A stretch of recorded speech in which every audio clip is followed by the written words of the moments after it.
Hey, what's up? Hello, my name is Katia, and today I am going to be recommending some books to start with when you are beginning to get into classics. So I'm going to recommend a couple of children's books, a couple of books you might have to read for school, and then a couple of books from all different genres. So I've only not read two of these, but I've heard amazing things about them, and they are on my TBR for the near future, like definitely for the end of the year. So I could always do an updated list of this when I have read a bit more classics. But I'm really excited, and these are some books that are some of my favorites, and I think that you guys would really enjoy them. Okay, so the first books that I want to talk about are the children's books. The first one is quite obvious, but a lot of people still haven't read it, and I definitely thought that I needed to recommend it. And the first one is Alice's Adventures in Wonderland by And Through the Looking Glass by Lewis Carroll. And this book is so incredible, and it's so cute, and it's very easy to read. My edition has pictures, and the words are relatively big, and it's only like half of this is the book, so it's super short and super easy to read, and I highly recommend it, just because like it's exciting, it's a good time. And yes, the second book that I'm going to be recommending is Anne of Green Gables by Ella Montgomery. This follows our main character, Anne, and Anne is a little redheaded girl who is absolutely adorable, and she's an orphan, so she gets sent to live with this brother and sister, and the brother and sister are older, they're like ancient, and they wanted a boy to help on the farm, but instead they end up with Anne, and Anne has this adorable little romance, is literally so imaginative and perfect, and this book is so easy to read. It's a little bit of a longer book. We're getting into a little bit of a longer book. This is also a series, so if you're looking for something like really long to get into and that reads like very easily, and it's much easier to read than Alice's Adventures in Wonderland, but it's also super fun and very easy. I can't express how easy this book series is to read, just because it is a middle grade and it is a perfect introduction into classics. Then the next two books are ones that I'm going to recommend. If you haven't read them for school, then you should definitely read them, just because they are good to learn from. And the first one is one that I absolutely hated, but I think that is a good introduction, and that is Fahrenheit 451. Now, I don't know if I would actually hate this if I reread it today, but at the time when I read it for school, I despised it because I just was not a fan of the writing style. Ray Bradbury was not just doing it for me.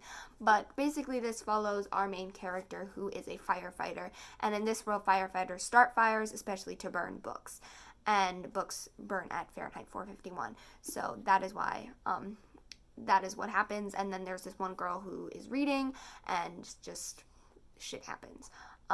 I hate this book, but I definitely think I want to reread it so I can actually understand it better when I'm like a little bit older. So I definitely recommend this book as an introduction to classics. The next book is one I haven't read yet, but I've heard amazing things, and my sister had to read it for school, and that is The Scarlet Letter by Nathaniel Hawthorne. This, I have very little idea what it's about, but again, it's relatively short. My book clocks in at 234 pages, I believe. Yes, 233. And so easy. It doesn't have a description. The end pages are pretty though, so if that's anything, read this, because the end pages are pretty. Then we have a book that everybody has seen the movie to, but a lot of people haven't read the book, and I definitely think it's a good introduction to romantic classics, and that is Pride and Prejudice by Jane Austen. This is very easy to read. It is a good time. It's a lot of going to each other's houses. If you know the tweet, you know what I'm talking about, or the Goodreads review, you know what I'm talking about, and it's so good. And it's easy, and it's fun, and the language isn't quite hard, and it's no Tolstoy. It's a good time, and I highly recommend. Then for the next book, I'm recommending a good book with beautiful prose, and that is one that I haven't quite read yet, but I'm very excited about, and that is The Picture of Dorian Gray by Oscar Wilde.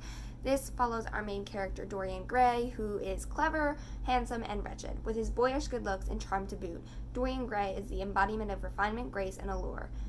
As with all beautiful things, he knows his good looks will not last. That is until an artist completes a portrait of Dorian. When Dorian sees his completed oil painting, he expresses his desire to sell his soul so that his painting will endure the normal hardships that age ravages upon beauty. And so his wish was granted, and as decades passed by, his immortality increased, but himself never ages a day. The painting, however, has to endure all of Dorian's misdeeds, thus becoming a reflection of Dorian's true character. This is a little bit harder, but it's definitely one that you should jump right into if you're looking for beautiful prose.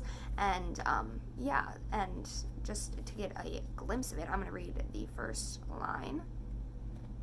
The studio was filled with a rich odor of roses, and when the light summer wind stirred amidst the trees of the garden, there came through the open door a heavy scent of the lilac, or the more delicate perfume of the pink flowering thorn. Then, if you're looking for a bit of a short story collection, you could definitely pick up Edgar Allan Poe. Edgar Allan Poe is very gothic, horror, very good, and he just writes these stories that are so amazing, and I don't know how to better describe it. You want to go in blind for most of these stories, just because there's so many twists and turns, and he is a brilliant writer, and I highly recommend this if you're looking for short stories to get into, especially if you're new to classics. Then, this is one that I read for my university, so it's a bit of a harder book, but definitely one that is a good introduction to Gothic, as it is one of the first Gothic novels, and that is The Castle of Otranto by Horace Walpole. This is very short. Half of this is introduction. It's like less than 100 pages, and it is brilliant. And honestly, I highly recommend this just because it is a little bit harder, but it's a good introduction to Gothic lit and Gothic classics, and just classics in general, because it is a bit harder and it is very brilliant, and I very much recommend it just because of all of those things. So this is one that I do recommend. I did read this at Michigan State, which is where I go, and yeah, I will definitely try to have that Gothic lit video come out eventually, because I really read some amazing works, and so this is one of them. And finally, this would not be complete without a Shakespeare recommendation, so I am picking one of the ones that I find is the easiest, and that is not Romeo and Juliet, because everybody has read Romeo and Juliet and they're sick of it. So that is Julius Caesar by no other than Shakespeare. I love Julius Caesar. We all know my obsession with Julius Caesar. We all know.